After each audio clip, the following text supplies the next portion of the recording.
എല്ലാവരും സുഖമായിട്ടിരിക്കണം. ഞാനും ഇവിടെ സുഖമായിട്ടിരിക്കുക കേട്ടോ. എന്നെ മഴ പെയ്തോന്ന് എല്ലാവർക്കും.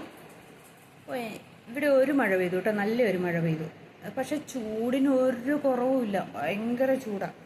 നല്ല ചൂടെന്ന് വെച്ചാൽ നല്ല ചൂടാണ് അല്ലേ. പിള്ളേരുടെ സ്കൂളൊക്കെ അടയ്ക്കണ സമയമായി, എന്നാലും ഒരു മഴ കിട്ടിയപ്പോൾ ഒരു ആശ്വാസം ഇല്ലേ. എല്ലായിടത്തും തന്നെ പെയ്തു എന്ന് തോന്നുന്നൊരു മഴ. അങ്ങനെ ഒരു ചെറിയ ആശ്വാസത്തിലിരിക്കുകയാണ്. എല്ലാം വാടിക്കരിഞ്ഞ് മരങ്ങളൊക്കെ എനിക്കൊരു പ്ലാവ് ഉണ്ടായിരുന്നു കേട്ടോ, വിയറ്റ്നാം എയർലി പ്ലാവ്. അതിൻ്റെ 3-4 ചക്ക ഉണ്ടായിരുന്നു, അതെല്ലാം വാടി താഴ്ചാടിപ്പോയി. ആദ്യമായിട്ട് കാച്ചതായിരുന്നു. ഞാനതിങ്ങനെ വലിയ പ്രതീക്ഷയോടെ ഞാൻ ആ ചക്കേനെ ഇങ്ങനെ പൊതിഞ്ഞ് കെട്ടിക്കൊണ്ട് നടക്കുകയൊക്കെ ചെയ്തായിരുന്നു. സംഭവം പോയി, അതും അങ്ങനെ അങ്ങ് പോയി അല്ലേ. ഇനിയിപ്പോൾ തുടർച്ചയായിട്ട് മഴ പെയ്യുമായിരിക്കും എന്നാണ് തോന്നുന്നത്. ഇന്ന് തന്നെ എനിക്കൊരു കൊമ്പുണ്ടായേക്കണം. ഞാൻ മുടിയൊക്കെ കെട്ടി വെച്ചിട്ടാണ് വന്നേക്കണേ. എൻ്റെ ഒരു സബ്സ്ക്രൈബർ പറഞ്ഞിട്ടുണ്ട് മുടിയൊക്കെ കെട്ടി വെച്ച് തന്നെ നല്ലതാണ്, എന്നായിരിക്കട്ടെ എന്ന് വെച്ചു. അതാരാ, ബിന്ദു എന്നാന്ന് തോന്നുന്നു പറഞ്ഞേക്കുന്നത്, ബിന്ദു ആണെന്ന് തോന്നുന്നു. പിന്നെ എന്നാണ്ട് വേറെ വിശേഷമൊക്കെ. ഞാനിങ്ങനെ പേരൻറ്റിങ്ങിനെ കുറിച്ചാട്ടോ പറയണേ. പേരൻറ്റിങ് എങ്ങനെയാന്ന്, പേരൻറ്റിങ്ങിനെ കുറിച്ച് ചിലപ്പം എന്നാന്ന് വെച്ചിട്ടുണ്ടല്ലേ, നമ്മുടെ പണ്ടത്തെ പേരൻറ്റിങ് എന്നതാണ് അല്ലേ. അതിന് വലിയ ക്ലാസ്സിൻ്റെ ഒന്നും കാര്യമൊന്നുമില്ല. നമ്മുടെ എല്ലാവരുടെയും കുടുംബത്തിലേക്കൊന്ന് ചുമ്മാ ഒന്ന് ചിന്തിച്ചാൽ മതി, എത്ര പേരാ. എൻ്റെ വീട്ടിൽ തന്നെ 4 പേരാണ് ഞങ്ങൾ സഹോദരങ്ങൾ. എൻ്റെ ഹസ്ബൻഡിൻ്റെ വീട്ടിൽ 5 പേരുണ്ട്. പണ്ടൊക്കെ 10-12 മക്കളുള്ള വീടുകളുണ്ടായിരുന്നു അല്ലേ. ചില മക്കളൊന്നും വൈകുന്നേരം വന്നില്ലെങ്കിൽ പോലും അറിയില്ല, അതുപോലെ മക്കളുള്ള വീടുകളുമുണ്ട്. നമ്മൾ ചിന്തിച്ചേക്കപ്പോൾ ചില വീടുകളിൽ അമ്മ പ്രസവിച്ച് കിടക്കുമ്പം മൂത്ത മകൾ പ്രസവിച്ചതും ഒക്കെ വീടുകളില്ലേ. എനിക്കറിയാവുന്ന ഒരു ക്രിസ്ത്യൻ വീടുണ്ട്, അവിടുത്തെ അമ്മ പ്രസവിച്ച് കിടന്നു കഴിഞ്ഞപ്പം അവിടുത്തെ മൂത്ത മകൾ, അമ്മയുടെ മൂത്ത മകൾ പ്രസവിച്ച് കിടക്കുക, 2 പേരും കൂടെ ഒന്നിച്ച് പ്രസവിച്ചതൊക്കെ. അങ്ങനത്തെ വീടുകളൊക്കെ ഇല്ലേ. അതേപോലെ അങ്ങനെയൊക്കെ ഒത്തിരി കുടുംബത്തിൽ നടക്കുന്ന സംഭവങ്ങളല്ലേ. ഇന്നിപ്പോൾ അതൊക്കെ പോയിട്ട് ഒരൊറ്റ കൊച്ച്, അവിടെ എന്ത് പേരൻറ്റിങ് പറയാനാ അല്ലേ. പണ്ട് നമ്മുടെ വീടുകളിലൊക്കെ കഞ്ഞി കിട്ടിയില്ലെങ്കിലായി അങ്ങനെയല്ലേ ഉള്ളൂ. എല്ലാവർക്കും കൂടെ വിളമ്പി എത്തിക്കാൻ തന്നെ പാടായിരുന്നു, കാരണം ഇങ്ങനെ വലിയ സൗകര്യങ്ങൾ ഒന്നുമില്ല. ഇന്നിപ്പോൾ പിള്ളേരെ സ്പൂൺ വെച്ച് കോരി വാരി കൊടുക്കുന്ന അവസ്ഥയിലേക്കല്ലേ. മിക്ക വീടുകളിലും തന്നെ ഭക്ഷണങ്ങൾ വാരി കൊടുത്ത അമ്മമാർ വളർത്തുന്നത് അല്ലേ.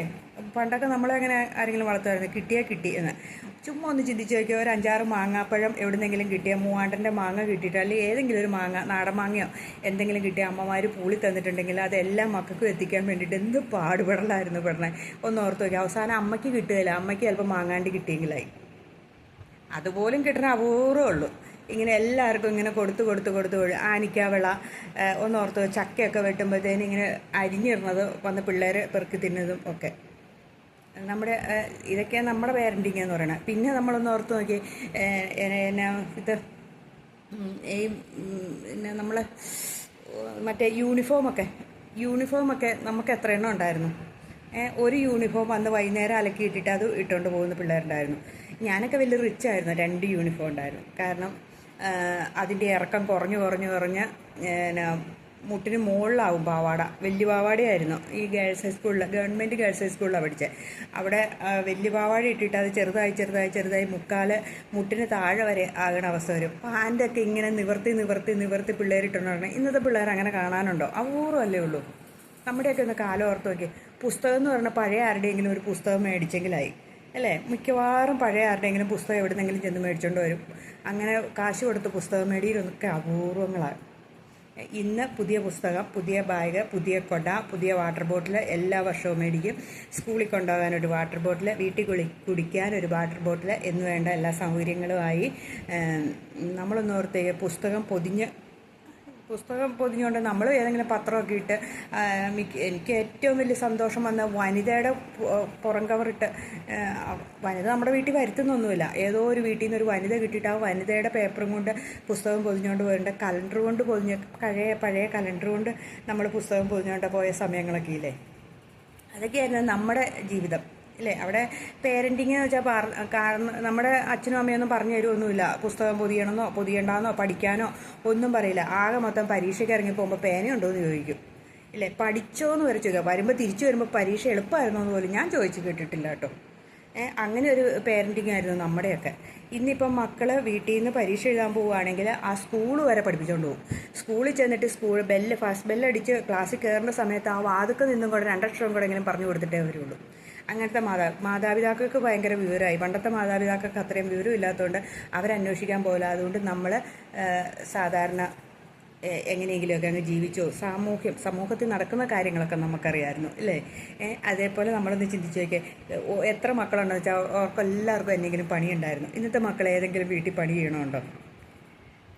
അതായത് രാവിലെ എണീറ്റ് മിറ്റടിക്കാൻ ഒരു കൂട്ടർ, ഈ ആഴ്ച ഒരാളെ മിറ്റടിക്കണം, അടുത്ത ആഴ്ച വേറെ ആൾ. നമുക്ക് എന്താ പണി തോന്നണമെന്ന് വെച്ചാൽ വെള്ളം കോരൽ, തുണി അലക്കൽ, പാത്രം കഴുകൽ എന്ന് വേണ്ട അമ്മമാർക്ക് കറി ഉണ്ടാക്കൽ മാത്രം ഒരു പണിയേ ഉണ്ടായിരുന്നുള്ളൂ അല്ലേ? എന്തെങ്കിലും കറിയൊക്കെ ഉണ്ടാക്കി നമുക്ക് തരും, അല്ലെങ്കിൽ നമ്മൾ ബാക്കി പണി മുഴുവൻ. പിന്നെ നമ്മളെല്ലാം പഠിപ്പിച്ചു വയ്ക്കും. എന്ന് വെച്ചിട്ടുണ്ടെങ്കിൽ ഒരുമാതിരിപ്പെട്ട അടുക്കളപ്പണി എല്ലാം നമ്മൾ പഠിച്ചു വയ്ക്കുമായിരുന്നു ഇല്ലേ? അത് ആൺപെൺ വ്യത്യാസമില്ലാതെ. ആൺപിള്ളേർ പശുവിനെ കറക്കണ ആൺപിള്ളേരുണ്ടായിരുന്നു. എൻ്റെ വീട്ടിലൊക്കെ എങ്ങനെ കേട്ടോ, ഇളയ ആങ്ങളെ പശുവിനെ കറക്കുമ്പോൾ ഞങ്ങൾ പുല്ല് വെട്ടാൻ പോകും. എന്നിട്ട് പുല്ല് വെട്ടി അതോ 2-3 പശുവൊക്കെ ഉണ്ടായിരുന്നു. എന്നിട്ട് ആ പാല് കൊടുക്കാൻ പോകുന്നു. പശുവിനെ കറന്നിട്ട് ആ പാലും കൊണ്ട് പോയി എത്ര തൊഴി കിട്ടിയിട്ടുണ്ടെന്ന്.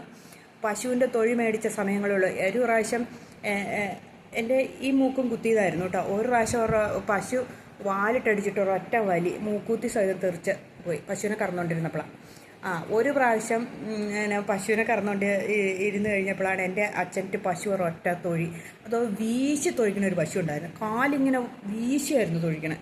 അങ്ങനെ പാലും മറന്നു. ഒരു ബക്കറ്റ്, ഈ സ്റ്റീലിൻ്റെ തൊട്ടിക്കകത്തായിരുന്നു. ഇങ്ങനെ 2 കൈ കൊണ്ടുമല്ല പശുവിനെ കറക്കണേ, അത് ഇങ്ങനെ പിടിച്ചിട്ടാണ് കറക്കണേ. ഞങ്ങൾ ശ്രദ്ധിച്ചിട്ടുണ്ട്. ഈ എൻ്റെ വിരലങ്ങ് മടങ്ങണില്ലേ, ഈ തള്ളവിരൽ ഇങ്ങനെ അകത്തേക്ക് പിടിച്ചിട്ടായിരുന്നു കറക്കണേ. എന്നാലേ പാല് കൂടുതൽ കിട്ടുള്ളൂ എന്ന് പറയാം.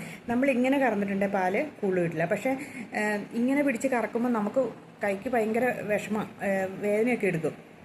ആ സമയത്ത് ഇങ്ങനെ പിടിച്ച് കഴിഞ്ഞാൽ നമുക്കൊരു വേദന ഒന്നും എടുക്കില്ല. അങ്ങനെ ഒരവസ്ഥയാണ്. അപ്പം അങ്ങനെ കറന്നുകൊണ്ടിരുന്നപ്പോൾ ഒരു പ്രാവശ്യം ഒരൊറ്റ തൊഴി അച്ഛൻ്റെ മുട്ടിൻ്റെ ഒന്ന് കൊണ്ടു. അച്ഛൻ എണീറ്റിട്ട് പശുവിൻ്റെ ഒരൊറ്റ ഇടി. അച്ഛൻ്റെ ഈ 2 വിരലിൻ്റെ അസ്ഥി അങ്ങ് പൊട്ടിപ്പോയി. പിന്നെ കുറേ കാലത്തേന് കെട്ടിവെച്ചൊക്കെ ഇരുന്നതാണ്. ഞാൻ ഓർക്കും ആ ദേഷ്യത്തിന് ഒരൊറ്റ ഇടി കൊടുത്തു. പശുവിൻ്റെ ഇടിച്ചിട്ട് പശുവിന് വല്ലതും കേൾക്കുമോ? പശു അനങ്ങിയുമില്ല. പശു അതേപടി ഇങ്ങ് തന്നെ നിന്നു. പക്ഷേ എല്ല് പൊട്ടിപ്പോയത് മിച്ചമായി. അപ്പം നമ്മളൊക്കെ ഇങ്ങനെയാണ്, നമ്മളെന്തോരം കഷ്ടപ്പെട്ട്. അതേപോലെ പുല്ലൊക്കെ ഈ മഴക്കാലത്ത് പുല്ലിന് ഒരു എന്ത് കനമാണെന്ന് വെച്ച് ഈ വെള്ളമെല്ലാം കൂടെ കുടിച്ചിട്ട് ഭയങ്കര കനമായിരിക്കും. അതെടുത്ത് പുറത്ത് ഞങ്ങൾ 2 ഇങ്ങനെ പിടിച്ച് പൊക്കി തലയിൽ വെച്ച് കൊടുക്കും ആങ്ങളയുടെ. എന്നിട്ട് ഞങ്ങൾ ചുവന്നുകൊണ്ട് വരും. ഞങ്ങൾ സ്കൂളിലും പോകുന്ന സമയമാണെന്ന് ഓർക്കണം. അതിനിടയ്ക്ക് വീട്ടിൽ വന്നിട്ട് ഞങ്ങളുടെ അമ്മയ്ക്ക് പറ്റില്ലായിരുന്നു ഇങ്ങനെ പണിയൊക്കെ ചെയ്തുകൊണ്ട് ഓടി നടക്കാനൊന്നും പറ്റില്ല, കാലിന് വയ്യായിരുന്നു. അപ്പം നമ്മളായിരുന്നു ഇങ്ങനെയുള്ള പണികളെല്ലാം ചെയ്യുന്നത്. പിന്നെ തുണിയൊക്കെ അലക്കണം നമ്മൾ തന്നെ ചെയ്യണം, അല്ലാണ്ട് ആരും അലക്കി തരാനൊന്നുമില്ല. അതാണ് പേരൻറ്റിങ്. ഞങ്ങളുടെയൊക്കെ പേരൻറ്റിങ് അതായിരുന്നു. അതുകൊണ്ട് നമുക്കുണ്ടല്ലോ സമൂഹത്തിൽ നടക്കണവും വീട്ടിൽ നടക്കണവും എന്താണെന്ന് നമുക്കറിയാമായിരുന്നു അല്ലേ? ഇന്നത്തെ പിള്ളേർക്ക് ഒരു പശു എങ്ങനെയാണ് അയ വറക്കണമെന്ന് പറഞ്ഞാൽ അതെന്താ സാധനം? പശുവിൻ്റെ ഒക്കെ നക്ക് കിട്ടിയിട്ടുണ്ടെങ്കിൽ നമ്മുടെ തൊലി പറഞ്ഞു വരും. നിങ്ങൾക്ക് ആർക്കെങ്കിലും അനുഭവം ഉണ്ടോ? പശു നമ്മളെ ഒന്ന് നക്കുവാന്ന് വെച്ചോ, നമ്മൾ അടുത്തെങ്ങാനും പോയി നമ്മുടെ ഈ പശുവിൻ്റെ നാക്കിന് ഭയങ്കര അരവാണ്. ആ പ്രദേശം പോരും. ഞാനപ്പോൾ ഇങ്ങനെ ഒരു ദിവസം എൻ്റെ മോനോട് അരോ അതെങ്ങനെ സാധനം, അങ്ങനെയാണോ നാക്കിരിക്കണേ? പശു എന്നാന്ന് പോലും അറിയാൻ മേലാത്ത അവസ്ഥയിലേക്കാണ് വളരുന്നത്. ഇതെന്ത് ജന്തുവെന്ന് ചോദിക്കും. ഇപ്പോൾ പാല് കൊണ്ടുവന്നെ ചേട്ടൻ എവിടുന്നാ കൊണ്ടുവന്നെ എന്നൊക്കെ ചോദിക്കും. നമ്മളാണെങ്കിൽ വേനൽക്കാലത്താണെങ്കിൽ വൈക്കോൽ അന്വേഷിച്ച് നമ്മുടെ കണ്ടങ്ങളിലൊക്കെ പണിത് വൈക്കോലും ഇപ്പം നമ്മുടെ ഇവിടെ കണ്ടത്തിലൊക്കെ വന്നേച്ച് വൈക്കോൽ നമ്മൾ ഫ്രീ ആയിട്ട് കൊടുക്കുക. കാരണം എന്താണെന്ന് വെച്ചാൽ ഈ മെഷീനിലായതുകൊണ്ട് ഇങ്ങനെ കൊയ്ത്തയന്ത്രം വന്നതുകൊണ്ട് ഈ വൈക്കോൽ ഇങ്ങനെ ചതഞ്ഞ് വരും ചില സമയം. അപ്പം മെതിയന്ത്രം കൊയ്ത്തന്ത്രം അല്ല കേട്ടോ, മെതിയന്ത്രമൊക്കെ ഉള്ളതുകൊണ്ട് അപ്പം അതിന് വലിയ ഇതൊന്നുമില്ല. അതുകൊണ്ട് എല്ലാവരും പെറുക്കൊണ്ട് പോകും. എന്നാലും എന്ത് ജനങ്ങളാണെന്നറിയാമോ വന്ന് വൈക്കോലൊക്കെ കൊണ്ടുപോയി പശു വളർത്തണവർക്ക്. അതൊക്കെ കുഞ്ഞു പിള്ളേരും കൂടെയാണ് വന്ന് പെറുക്കണത്. പിന്നെ കണ്ടത്തിൻ്റെ കക്ക പെറുക്കാനും ഒന്നും ഓർത്ത് നോക്കിയാൽ തവള പിടിക്കാനും ഒക്കെ ഈ പിള്ളേരെ നമ്മൾ പണ്ട് പോവില്ലായിരുന്നു. ഇതൊക്കെ ഇന്നത്തെ പിള്ളേർക്ക് വല്ലതും അറിയാവോ? എന്തോരം തവള പിടിക്കണം. അതേപോലെ മീൻ ഊത്ത കയറി എന്നും പറഞ്ഞുകൊണ്ട് മഴക്കാലം ആകുമ്പോൾ ഇറങ്ങില്ലായിരുന്നോ? ഇതൊക്കെയാണ് ഒരു പേരൻറ്റിങ്. ഇതൊക്കെ പറഞ്ഞു വിടുന്ന മാതാപിതാക്കളാണ് ഒരു പേര് സൂക്ഷിക്കണം അല്ലെങ്കിൽ പോകണം എന്നൊക്കെ പറഞ്ഞു വിടുന്നതാണ്. അല്ലാണ്ട് ഇന്നത്തെ മക്കളെ പോലെ ഇങ്ങനെ വാരിക്കൊടുത്തും അതോ പ്രോട്ടീനുള്ള ഭക്ഷണങ്ങൾ അല്ലെങ്കിൽ വിറ്റാമിൻസ് എല്ലാം ഉള്ള ഭക്ഷണങ്ങളെ പരീക്ഷാക്കാലത്ത് കൊടുക്കുള്ളൂ, തേൻ കുടിപ്പിക്കുന്നു. കാര്യം പറഞ്ഞ് ഇതൊക്കെ നല്ലതാണ്. പക്ഷെ നമ്മളിതൊന്നും കുടിച്ചിട്ടുള്ള നമ്മളെവിടെയെങ്കിലും എത്തിയതെന്ന് ഞാൻ പലപ്പോഴും ചിന്തിക്കാറുണ്ട്. നമ്മുടെയൊക്കെ കൂടെയുള്ളവരൊക്കെ ഏതെല്ലാം നിലകളിലെത്തിയിട്ടുണ്ട് ഇല്ലേ? അതേപോലെ ഒരു കാര്യവും ഒരു സാധനവും ഷെയർ ചെയ്ത് കഴിക്കണ പിള്ളേരില്ല ഇന്നത്തെ കാലത്ത്. അവനവന് കിട്ടണത് അവനവന് മാത്രം. ഒരു ഡ്രസ്സ് പോലും മറ്റുള്ള നമ്മുടെ കൂടപ്പിറപ്പുകൾ ഇടണ ഇഷ്ടമല്ല. നമുക്ക് കിട്ടുന്ന ഭക്ഷണം എന്ന് വെച്ചാൽ ഇപ്പം ഇഷ്ടമുള്ള ഒരു ഭക്ഷണം ഒരു കൊച്ചിന് കിട്ടിയെന്ന് വെച്ചാൽ ആ കൊച്ച് അവൻ തിന്നു, അത് മറ്റവന് അവന് വേറെ ഉണ്ടാക്കി കൊടുക്കുക എന്നിങ്ങനെ പറയുന്ന പിള്ളേരേ ഉള്ളൂ. ഒരു സ്ഥലത്തും മറ്റുള്ള സഹോദരങ്ങളുടെ കൂടെ കൂട്ടും കൂടി പോകണമെന്നും പിള്ളേരില്ല ഇപ്പം. അവനവന് തോന്നിയിട്ടുണ്ടെങ്കിൽ പോയി, ഇല്ലെങ്കിൽ അവനവന് തുള്ളാൻ പറ്റുന്ന സ്ഥലമാണെങ്കിൽ പോവും, അവനവൻ്റെ കൂട്ടുകാരുടെ കൂടെ കൂടി തുള്ളാൻ പോകുമ്പോൾ അങ്ങനത്തെ ഒരവസ്ഥയല്ലേ ഇതൊക്കെ. നമ്മളൊന്ന് ചിന്തിച്ച് കഴിഞ്ഞാൽ നമ്മുടെ ചെറുപ്പങ്ങളും നമ്മുടെ കാലങ്ങളിൽ ഒക്കെ നടന്ന സംഭവങ്ങളല്ലേ ഞാനീ പറഞ്ഞത്. അല്ലാണ്ട് ഇതിൽ എന്ത് മനസ്സിലാക്കുന്ന പിള്ളേർ അച്ഛൻ്റെ അമ്മയുടെയും കഷ്ടപ്പാടുകൾ കണ്ടിട്ട് അവന് നല്ലൊരു നിലയിൽ വന്നം എന്നോർക്കും. കാരണം അച്ഛനും അമ്മയും കഷ്ടപ്പെടുന്നത് കാണുമ്പോൾ തീർച്ചയായിട്ടും മക്കൾ നന്നായി വരും. ഇതെന്നാന്ന് വെച്ചാൽ അച്ഛൻ്റെ അമ്മയുടെയും ധാരാളിത്തം, അച്ഛൻ്റെ അമ്മയുടെയും എന്തിനും പൈസ കൊടുക്കാനും ഒക്കെ കൈവശം ഇഷ്ടം പോലെ ഉണ്ടെങ്കിലുണ്ടല്ലോ മക്കൾക്ക് എന്നത്തിനാണ് ബുദ്ധിമുട്ട്. പിന്നെ അവൻ തെറ്റ് ചെയ്തില്ലെങ്കിലല്ലേ പറയാനുള്ളൂ. അവിടെ പേരൻറ്റിങ്ങിൻ്റെ ഒന്നും ആവശ്യമുണ്ടെന്ന് എനിക്ക് തോന്നുന്നില്ല. കാരണം മക്കളെ പറഞ്ഞ് മനസ്സിലാക്കണം മാതാപിതാക്കൾ. മക്കൾ സ്കൂൾ വിട്ട് വരുമ്പോൾ സ്കൂളിൽ നടന്ന സംഭവങ്ങളും മക്കളോട് കൂടിയിരുന്ന് കുറച്ചു നേരം വർത്തമാനം പറയാനും അച്ഛനാണേലും അമ്മയാണേലും സമയം കണ്ടെത്തണം. ഇത് അച്ഛൻ്റെ ഫോണിൽ പോകും, അമ്മയുടെ ഫോണിൽ പോകും. അച്ഛന് കുറേ ഫ്രണ്ട്സ്, അമ്മയ്ക്ക് കുറേ ഫ്രണ്ട്സ്, മക്കൾക്ക് ആര് ഫ്രണ്ട്സ്? മക്കളപ്പോൾ സോഷ്യൽ മീഡിയ ആയി അല്ലെങ്കിൽ വേറെയുള്ള പുറത്തുള്ള പിയർ ഗ്രൂപ്പുമായിട്ട് അവർ കൂട്ടുകൂടി അങ്ങ് പോവുകയും ചെയ്യും. പിന്നെ കിടന്ന് കരഞ്ഞു വിളിച്ചിട്ട് കാര്യമുണ്ടോ? പണ്ട് നമുക്കെന്ന് വെച്ചാൽ നമ്മുടെ വീടുകളിലൊക്കെ സഹോദരങ്ങളുള്ളതുകൊണ്ട് നമുക്ക് ഒരു ക്രിക്കറ്റ് ടീമിനെ ഉണ്ടാക്കാനാണെങ്കിലും നമ്മുടെ വീട്ടിലുണ്ടായിരുന്നു ആൾക്കാർ, ശരിയല്ലേ? അല്ലെങ്കിൽ 2 വീട്ടിലെ ആൾക്കാർ മതി നമുക്കൊരു ഫുട്ബോൾ കളിക്കാനോ ഒരു ക്രിക്കറ്റ് ടീമിനുള്ള ആൾക്കാർ ഉണ്ടാക്കാൻ വേണ്ടിയിട്ട്. ഇന്നിപ്പം ഒരു കൊച്ചിനൊരു കൂട്ടുണ്ടാക്കണമെങ്കിൽ അവൻ കൂട്ടുകൂടുന്നത് അവൻ്റെ മൊബൈലിനോടാണ്. അതിന് പറഞ്ഞിട്ട് കാര്യമുണ്ടോ? ശരിയല്ലേ? അപ്പം നമ്മുടെ മാതാപിതാക്കളെ ഇപ്പോൾ ഉള്ള മാതാപിതാക്കളാണ് ശ്രദ്ധിക്കേണ്ടത്. നമ്മൾ മക്കളോട് സംസാരിക്കണമെന്നും മക്കളോട് സ്നേഹത്തോടെ പെരുമാറണമെന്നും അത് കുഞ്ഞിലേ പഠിപ്പിക്കണം. അല്ലാണ്ട് കതിരെ കൊണ്ട് വളം വെച്ചിട്ട് കാര്യമൊന്നുമില്ല. ഒരു 6 വയസ്സിൽ താഴെ നമ്മൾ മക്കളോട് എല്ലാം പറഞ്ഞു കൊടുത്ത് ഇലയെടുക്കേണ്ട പ്രായത്തിൽ ഇലയെടുത്ത് തന്നെ വളർത്തിയിട്ടുണ്ടെങ്കിൽ ഉണ്ടല്ലോ ഒരു മക്കളും ചീത്തയായി പോകില്ലെന്നേ. അതൊക്കെ നമ്മുടെ തോന്നലാണ്. ചുമ്മാ പ്രായമാകുമ്പോൾ ചെന്നങ്ങോട്ട് മക്കളോട് പറഞ്ഞു കൊടുക്കാമെന്ന് പറഞ്ഞാൽ ഒരു 16-17 വയസ്സായി കഴിഞ്ഞ പിള്ളേർ ഒരൊറ്റ എണ്ണം പറഞ്ഞാൽ കേൾക്കണമെന്നില്ല. പിന്നെ അതൊക്കെ മനസ്സിലാകണമെങ്കിൽ 25 വയസ്സെങ്കിലും. എന്നാലും ചില ചെറുക്കന്മാർ തലയിൽ കയറി നിരങ്ങണങ്ങളുണ്ട്. പെണ്ണ് കെട്ടിയ ചെറുക്കന്മാർ വരെ അച്ഛനെയും അമ്മേനെയും തെറി പറഞ്ഞ കേട്ടിട്ടില്ല നമ്മൾ. അപ്പോൾ ഇതിങ്ങനെയൊക്കെയാണ്. അത് നമ്മൾ വളർത്തിക്കൊണ്ട് വരുന്ന സാധനം നമ്മൾ പറഞ്ഞു കൊടുത്തിട്ടും കുറേയൊക്കെ പറഞ്ഞു കൊടുത്തിട്ടും കേട്ടില്ലെങ്കിൽ നമ്മൾ കേൾക്കാത്ത ഭാഗത്ത് നടക്കാത്തേ ഉള്ളൂ. നമുക്ക് പറഞ്ഞു കൊടുക്കുന്നൊരു പ്രായം വരെയുണ്ട്. ആ പ്രായത്തിൽ തല്ലിപ്പടിച്ചും ഉപദേശിച്ച് കൊടുക്കുന്ന ഒരു പ്രായമുണ്ട്. ഇപ്പോഴത്തെ അന്നൊക്കെ നമുക്കിട്ടൊക്കെ നല്ല കീറ് കിട്ടുമായിരുന്നു ഇല്ലേ? നമ്മൾ മഴയത്തോടെ പോയാലോ അല്ലെങ്കിൽ നമ്മൾ വെയിലത്തോടെ കളിച്ചാലോ മണ്ണിൽ കളിച്ചാലോ ഒന്നും നമ്മുടെ പേരൻസ് നമ്മളെ വഴക്ക് പറയില്ലായിരുന്നു. ഇന്നൊരു കൊച്ചൊരു തുള്ളി മഴ വീഴുമ്പോഴത്തേനും അയ്യോ മഴ തന്നെയല്ലേ, അയ്യോ അസുഖം വരൂ എന്നും പറഞ്ഞുകൊണ്ട് പിടിച്ച് പരിക്കകത്ത് കയറ്റും. ഇന്നത്തെ പിള്ളേർക്ക് വിറ്റാമിൻ ഡി ഇല്ല, അല്ലെങ്കിൽ ആ വിറ്റാമിൻ ഇല്ല, ഈ വിറ്റാമിൻ ഇല്ല. എൻ്റെ പൊന്നോ മതി എന്തോരുവാണെന്നറിയാം ഒരു ഹോസ്പിറ്റൽ. ഞങ്ങൾ ഈ കഴിഞ്ഞ ദിവസം എൻ്റെ മോൻ്റെ തലയിൽ താരനാണെന്നും പറഞ്ഞുകൊണ്ട് ഞങ്ങൾ ഹോസ്പിറ്റലിൽ ചെന്നു സ്കിന്നിനെ കാണാൻ. അവിടെ ഇരിക്കണ മുഴുവൻ പിള്ളേർക്കും വിറ്റാമിൻ ഡി കുറവാണ്. കാരണം എന്താണെന്നറിയാം, അവർ പരസ്പരം അങ്ങോട്ടും ഇങ്ങോട്ടും ഒക്കെ ഇരുന്ന് പറയുന്നതാണ് വിറ്റാമിൻ ഡിയുടെ ഇത് കുറവാണെന്ന് പറഞ്ഞ് അതിൻ്റെ ടെസ്റ്റ് ചെയ്തിട്ട് റിസൾട്ട് കാണിക്കാൻ ഡോക്ടർ പറഞ്ഞു. ഫോൺ വിളിച്ച് കുറച്ച് പേര് പറയുന്നു പിള്ളേർക്കെല്ലാം വിറ്റാമിൻ, അതുകൊണ്ടാണ് മുടി കൊഴിയണമെന്നാണ് പറഞ്ഞത്. ഒന്ന് ഓർത്ത് നോക്കിയേ, ഒറ്റ എണ്ണം വെയിൽ കൊള്ളില്ല. പണ്ട് എവിടെയായിരുന്നു സൺസ്ക്രീൻ ഉണ്ടായിരുന്നത്? നമ്മളൊന്ന് ചിന്തിച്ച് നോക്കിയേ. ഈ മുഖത്ത് ഇങ്ങനെ പുട്ടിവാരി തേക്കണത് എവിടെയായിരുന്നു ഉണ്ടായിരുന്നത്? വല്ലവരും കണ്ണെഴുതുമായിരുന്നു, ഒരു പൊട്ട് കുത്തുക. അത് ഇന്നത്തെ പോലത്തെ സ്റ്റിക്കർ പൊട്ടുമില്ല, ചുമ്മാ സിന്ദൂരത്തിൻ്റെയോ അല്ലെങ്കിൽ ചാന്ത് എന്നൊക്കെ പറഞ്ഞ് പല കളറിൽ ഇങ്ങനെ ഒരു ഇതിനകത്ത് വരില്ലേ, ഉത്സവപ്പറമ്പിലൊക്കെ കിട്ടുമായിരുന്നു. നമ്മളതൊക്കെ ആയിരുന്നു ഇങ്ങനെ കുത്തിക്കൊണ്ട് നടക്കണം. ഇതുപോലത്തെ സ്റ്റിക്കർ പൊട്ടൊക്കെ എവിടെ കിട്ടാനാണ്? ഇപ്പോൾ ഐലൈനറാണെന്നും പറഞ്ഞ് കണ്ണെഴുതാനുള്ള പിരികത്തിനുള്ള സാധനം, പിരികമൊക്കെ ഇങ്ങനെ ത്രെഡ് ചെയ്ത് കൊണ്ട് നടക്കണം എന്നായിരുന്നു അവിടെ നമ്മുടെ കാലത്തൊക്കെ ഉണ്ടായിരുന്നത്. ഇപ്പോഴല്ലേ ഈ സ്റ്റൈലൊക്കെ വന്നത്. അതേപോലെ ചൊടിയേൽ കുറേ വാരി തേച്ചു, പിന്നെ വെയിൽ കൊള്ളാണ്ടിരിക്കാൻ വേണ്ടി വെയിൽ കൊണ്ടാൽ ഇപ്പോൾ സ്കിന്നൊക്കെ പോകുകയെന്ന് പറയണത്. നമ്മളൊന്ന് ഓർത്ത് നോക്കി, ഈ പണിക്ക് നടക്കുന്ന ചേച്ചിമാരൊക്കെ എത്ര ഇതും തേച്ചുകൊണ്ടാണ് നടക്കുന്നത്, സൺസ്ക്രീനൊക്കെ തേച്ചുകൊണ്ടാണ് നടക്കുന്നത്. അതെന്ന് വെച്ചാൽ അനങ്ങാക്കള്ളികൾക്ക് പറ്റിയൊരു ഇതാണ്. ഞാൻ പറയുമ്പോൾ ആർക്കെങ്കിലുമൊക്കെ എന്തെങ്കിലും കൊള്ളുന്നുണ്ടോയെന്ന് എനിക്കറിയത്തില്ല. എങ്കിലും ഞാൻ പറയുകയാണ്, ഈ പറയുന്ന ഞാൻ പോലും പുറത്തിറങ്ങുമ്പോഴത്തേനും എന്നോട് എൻ്റെ മോൻ പറയും, അമ്മേ സൺസ്ക്രീനൊക്കെ മേടിച്ച് തേക്കട്ടോ, അല്ലെങ്കിൽ സ്ക്രീനെല്ലാം പോകുന്നു. ഞാൻ ഇന്നുവരെ തേച്ചിട്ടില്ല കേട്ടോ.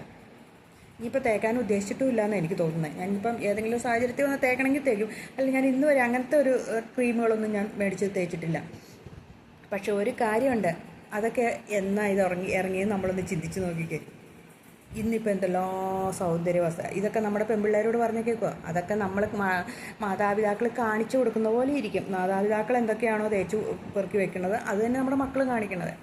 മാതാപിതാക്കൾ ഇങ്ങനെ വാരി തേച്ചുകൊണ്ടിരുന്ന് കഴിഞ്ഞിട്ടുണ്ടെങ്കിൽ നമ്മുടെ പെൺപിള്ളേരാണെങ്കിൽ അത് കണ്ടിട്ട് അവരും തേക്കാൻ തുടങ്ങും പതുക്കെ പതുക്കെ. ആൺകുട്ടികളാണേലും പതുക്കെ തേക്കാൻ തുടങ്ങും. പണ്ടൊക്കെ നമ്മുടെ തലമുടിയൊക്കെ ഇങ്ങനെ സ്ട്രെയിറ്റ് ആക്കി ഇടുന്നുണ്ടായിരുന്നോ? ഇന്നിപ്പോൾ സ്ട്രെയിറ്റ് ആക്കിയപ്പം പിള്ളേരല്ലേ ഉള്ളൂ. ഇപ്പോൾ ഇതിങ്ങനെ ഇപ്പം ചുരുട്ടി വെക്കണത് ഇപ്പോഴത്തെ സ്റ്റൈലെന്ന് പറഞ്ഞാൽ കേട്ടോ. കഴിഞ്ഞ ദിവസം എന്നോടൊരു കൊച്ചു പറയാം, ഇപ്പോഴത്തെ ആൻറ്റി ഇപ്പോഴത്തെ സ്റ്റൈലെന്ന് വെച്ചാൽ ചുരുട്ടി വെക്കണതാണ്. പിന്നെ നമ്മുടെ മക്കൾക്ക് എത്ര ആൻറ്റീനെ അങ്കിളുമാരെ അറിയാം, അവരുടെ ബന്ധം എന്നാണെന്നറിയാവോ? നമ്മൾ ചിന്തിച്ച് നോക്കിയേ. നമ്മുടെ മാതാപിതാക്കൾ ആരും പറഞ്ഞു കൊടുക്കാനും പോകില്ല. അതായത് ഇപ്പോഴത്തെ കുഞ്ഞിപ്പിള്ളേരുടെ അമ്മമാരും അച്ഛന്മാരും ഒന്നും പറഞ്ഞു കൊടുക്കാനും പോകില്ല. ആ അങ്കിളുമായിട്ട് തന്നെ എല്ലാ അങ്കിളും ആൻറ്റിയാണ്. ലോകത്തുള്ള സർവ്വരും അങ്കിളിയാണ്. ഓൾ ഇന്ത്യൻസ് ആയി മൈ ബ്രദേഴ്സ് ആൻഡ് സിസ്റ്റേഴ്സ് എന്ന് പറഞ്ഞ പോലെയാണ്. ശരിയാണോ? എല്ലാവരും സ്വന്തം, എല്ലാ ആൻറ്റികളും അങ്കിളുമാരെ. ഒരു ബന്ധവും ഒരു മക്കൾക്കും അറിയത്തില്ല. അച്ഛൻ്റെ അനിയൻ ആരാന്ന് ചോദിച്ചാൽ പോലും അറിയാൻ മേലാത്ത എന്ന് പറഞ്ഞിരിക്കുന്ന പിള്ളേരുണ്ട്. എന്നുവെച്ചാൽ അച്ഛൻ്റെ അനിയൻ വേറെ വല്ല രാജ്യത്തും ആയിരിക്കും. അച്ഛൻ്റെ അനിയൻ വന്നിരുമ്പോൾ ഇത് ആരാമേ വന്നേന്ന് ചോദിക്കുന്ന പിള്ളേരും കൂടെ ഉണ്ട്. അതൊക്കെ നമ്മളാ പറഞ്ഞു കൊടുക്കണ്ടേ. അതാണ് പേരൻറ്റിങ്. നമ്മുടെ കുടുംബത്തിൽ നടക്കുന്ന, നമ്മുടെ സമൂഹത്തിൽ നടക്കുന്ന, നമ്മുടെ ചുറ്റുവട്ടത്തിൽ നടക്കുന്ന, നമ്മുടെ വീട്ടിൽ നടക്കുന്ന കാര്യങ്ങൾ നമ്മൾ നമ്മുടെ മക്കളോട് പറഞ്ഞു കൊടുക്കണം, ഇല്ലേ? എന്നാലേ അവർക്ക് മനസ്സിലാകുകയുള്ളൂ, അവരതനുസരിച്ച് മുന്നോട്ട് പോകുള്ളൂ. അല്ലാണ്ട് നമ്മൾ പറഞ്ഞു കൊടുക്കാണ്ടിരുന്നിട്ട് മക്കളെ വേറെ ആരെങ്കിലും പറഞ്ഞു കൊടുക്കണവരുടെ അടുത്തേക്ക് പോയി കഴിയുമ്പം നമ്മൾ പിന്നെ എന്താ പറയാനാ? ബന്ധങ്ങളും സ്വന്തങ്ങളും എല്ലാം മനസ്സിലാക്കി കൊടുത്ത്, ഇവരിന്നതാണെന്ന് മനസ്സിലാക്കി കൊടുത്ത്, ആ സ്നേഹത്തിൻ്റെ കാരണങ്ങൾ പലർക്കും ബന്ധം ഉണ്ടാക്കണം. ഒരു സഹോദരങ്ങൾക്ക് പോലും പരസ്പരം മക്കളെയോ അവരുടെ മക്കളെയോ ഒന്ന് കാണിക്കണമെന്നോ ബന്ധങ്ങൾ നിലനിർത്തണമെന്നോ ആഗ്രഹം ഇല്ല ഇന്നത്തെ കാലത്ത്. ഒരു വീട്ടിലേക്ക് പോകണമെന്നോ ഒരു ഓണം വിഷു വരുമ്പോൾ കൂടണമെന്നോ വിളിക്കണമെന്നോ അവരെ അടുത്ത് വീടുകളിൽ കയറണമെന്നോ ഒന്നും ഒരാഗ്രഹമില്ല. അവരെങ്ങനെയെങ്കിലും പരമാവധി അവരുടെ വീടുകളിൽ കയറ്റാണ്ടിരിക്കാൻ പരമാവധി ശ്രമിക്കുന്ന കുടുംബക്കാരേ ഉള്ളൂ ഇപ്പം. പിന്നെ പിള്ളേർ പിന്നെ എവിടെ പോവും? കസിൻസ് എന്ന് പറയും. കസിൻസിൻ്റെ പേരുകൾ പോലും അറിയാൻ മേലാത്ത എത്രയോ പിള്ളേരാണ്. എല്ലാം കസിൻസാണ്, സെക്കൻഡ് കസിൻസ്, ഫസ്റ്റ് കസിൻസ് എന്ന് പറഞ്ഞുകൊണ്ട് ഇങ്ങനെ അങ്ങ് പോവും. ഞാൻ പറഞ്ഞത് ശരിയാണോ? എല്ലാവരും ഒന്ന് ചിന്തിച്ച് നോക്കിക്കേ. ഞാൻ പറഞ്ഞത് എൻ്റെ സഹോദരങ്ങളൊന്ന് ചിന്തിച്ച് നോക്കിക്കേ. എനിക്കിങ്ങനെ ഇരുന്നപ്പോൾ തോന്നി, പിന്നെ എന്തോന്ന് പേരൻറ്റിങ്ങും പറഞ്ഞുകൊണ്ട് നടക്കാനാണെന്ന് ഞാനിങ്ങനെ ആലോചിച്ചു. പേരൻറ്റിങ് എന്ന് പറയുന്നുണ്ടല്ലോ, നമ്മുടെ വീട്ടിലുള്ളവരെയും മനസ്സിലാക്കി കൊടുക്കുക, നമ്മുടെ സഹോദരങ്ങളെ അവരുടെ മക്കളെയും നമ്മുടെ വീട്ടിലെ പണികളും ചെയ്യിപ്പിച്ച്, അത്യാവശ്യം എല്ലാ പണിയും പിള്ളേരെയും ചെയ്യിപ്പിച്ച് നടത്തുവാണെങ്കിൽ ഉണ്ടല്ലോ, അത് പേരൻറ്റിങ്ങാണ്. ഇതൊന്നും അറിയാൻ മേല. ഒരു പാത്രം എനിക്കറിയത്തില്ല, എടാ പാത്രം ഒന്ന് വാഷ് ബേസിനിലേക്ക് കൊണ്ടിടാൻ പറഞ്ഞിട്ടുണ്ട്, പിള്ളേർ കേൾക്കില്ല. അവനവൻ കഴിച്ച പാത്രം ഒന്ന് കൊണ്ടിടാൻ എന്ത് ബുദ്ധിമുട്ടാണെന്നറിയാമോ ചില പിള്ളേർക്ക്. ഇവിടെയൊക്കെയാണ് നമ്മൾ പേരൻറ്റിങ്ങിൻ്റെ ആവശ്യമുള്ളൂ. അതൊക്കെ നമ്മൾ പഠിപ്പിച്ചു വെക്കണം. ഒന്ന് പെരയടിച്ചു എന്നോർത്തൊന്നും കയ്യേലെ വളവ് ഉരുപ്പോവില്ല. അത് ആൺ പെൺ വ്യത്യാസം തന്നെ. വീട്ടിൽ അത്യാവശ്യം പണികൾ പെൺപിള്ളേരെ കൊണ്ട് ആൺപിള്ളേരെയും ചെയ്യിപ്പിച്ചു എന്നോർത്ത് ഒരു കുഴപ്പവും വരാൻ പോകുന്നില്ല. അത്യാവശ്യം വേണമെങ്കിൽ ചെയ്യാൻ പറയുക. ചില ആൺപിള്ളേരുണ്ട്, ഊണുമേശയിലേക്ക് വെള്ളം ഇങ്ങെടുത്തു, ഒരു 2 തവിയും എടുത്തേ, ഇങ്ങനെ പറഞ്ഞുകൊണ്ടിരിക്കുന്നുണ്ട്, പോയി എടുക്കാൻ പറഞ്ഞോണോ? അപ്പം അതാ പേരൻറ്റിങ്. അപ്പം എനിക്കിങ്ങനെ അങ്ങ് തോന്നി. നമ്മളൊക്കെ ഒരു യൂണിഫോമും ഇട്ട് പുസ്തകം കെട്ടിപ്പിടിച്ച് അതെല്ലാം നനഞ്ഞ് കുതിർന്ന് ഒരു ചോറ്റുപാത്രം കൊണ്ട് പോയിട്ടുണ്ടെങ്കിൽ ആ ചോറ്റുപാത്രത്തിൽ ഉപ്പുമാവ് മേടിച്ച് വീട്ടിൽ കൊണ്ടുവന്ന് വീട്ടിലുള്ളവർക്കും എല്ലാം കൊടുത്ത്, ഇല്ലേ? പണ്ട് നിങ്ങളൊരു കാര്യം ചിന്തിച്ച് നോക്കിയേ. പണ്ട് കാലത്ത് നമ്മുടെ കൂടെ പഠിച്ച പിള്ളേരുടെയൊക്കെ പ്രായം ഒന്ന് ചിന്തിച്ച് നോക്കി. എൻ്റെ കൂടെ പഠിച്ച എൻ്റെ മൂത്ത ചേട്ടൻ്റെ കൂടെ പഠിച്ചവരൊക്കെ എൻ്റെ കൂടെ പഠിച്ചിട്ടുണ്ട്. തോറ്റ് ഇരുന്നിട്ട് നമ്മുടെ കൂടെ പഠിച്ചവരുണ്ട്. അവർക്കൊരു ആക്ഷേപവും ഇല്ല താനും, അവരുടെ മാതാപിതാക്കൾക്കും ആക്ഷേപമില്ല, അവരൊട്ട് ആത്മഹത്യ ചെയ്യണമില്ല. ഇന്നിപ്പം A+ കിട്ടിയില്ലെങ്കിൽ ഉടനെ പിള്ളേർ പോയി ആത്മഹത്യ ചെയ്യുന്ന അവസ്ഥയിലേക്കാണ്. ഫുൾ A+ ആയിരിക്കണം.